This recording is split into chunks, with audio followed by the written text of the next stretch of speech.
Je vais vous parler de l'histoire de Nicolas. Nicolas, c'est un père de famille de 46 ans. Il habite le 16e arrondissement, ne s'intéresse pas particulièrement au football, mais il raconte avoir été agressé extrêmement violemment samedi soir, passé à tabac sur un trottoir. Pourquoi ? Tout simplement parce qu'il aurait refusé de donner une cigarette à un groupe de jeunes dont certains portaient des maillots du club du PSG, d'autres étaient torse nu, comme beaucoup de jeunes présents ce soir-là. Je vous propose d'écouter justement le témoignage de Nicolas. Nous avions un petit rendez-vous d'amis, dont un monsieur de 93 ans dont je m'occupe bénévolement. Je l'ai déposé chez lui. En sortant de chez lui, j'ai allumé une cigarette, je rentrais tranquillement pour rentrer chez moi. Dans l'intersection de la rue Nicolo et de la rue Cortambert, là, il y en a un qui m'a dit « Donne-moi une clope ». J'ai dit non. Un autre a dit « Donne ton paquet ». Dans ma tête, je n'avais qu'une chose qui me disait « Ne t'arrête pas, avance, avance, avance, avance ». Donc j'ai continué à avancer. Et là, j'ai eu un choc très violent dans la nuque. Et puis là, un deuxième. Et puis après, c'est un trou noir. Je sens juste comme un essaim de frelon qui me tape partout dans la tête. Et puis là j'ai une grosse frayeur. C'est du sang qui sortait non-stop. Et je ne savais pas d'où sortait le sang.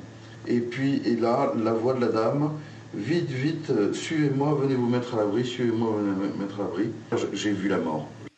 Donc, heureusement, Nicolas a pu être secouru par des riverains. Eux m'ont expliqué qu'en partant, les agresseurs avaient dit « ça t'apprendra à refuser de donner une clope ». Et ils expliquent aussi évidemment qu'ils étaient très impressionnés par les blessures et le sang qui coulait du visage de Nicolas. Écoutez. J'ai tenté d'appeler la police pendant 2 heures. Le 17, police secours. Rien. Et ça fait très peur. Si je n'avais pas eu mes sauveurs, là, je pouvais me faire assassiner tranquillou. Hier après-midi, je suis allé au commissariat. L'agent qui m'a reçu m'a dit qu'effectivement, comme il n'avait plus la même facilité d'aller aux Champs-Élysées, de casser les vitrines et les voitures, que la nouvelle tendance, c'était d'agresser des personnes qui n'avaient rien à voir avec la manifestation. Je pensais en fait être un cas isolé. Le policier me dit « Monsieur, on n'a que ça depuis ce matin, on n'a que ça de personnes qui n'étaient pas dans la manifestation. » Donc, excusez-moi, il y a eu un petit cafouillage dans les extraits diffusés, mais donc ce qu'on comprend, c'est qu'effectivement la police était débordée ce soir-là, qu'elle n'a pas pu intervenir pendant 2 heures, que par ailleurs les commissariats seraient pleins de plaintes.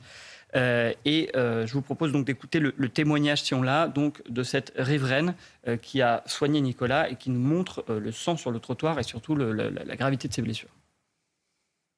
On voit son sang à lui et en fait ce qu'il m'a expliqué c'est qu'il était en train de fumer une cigarette quand il s'est fait agresser et on voit sa cigarette. D'accord. Et ça c'est son sang ? Ça c'est son sang, oui. Et ensuite je lui ai mis des pansements.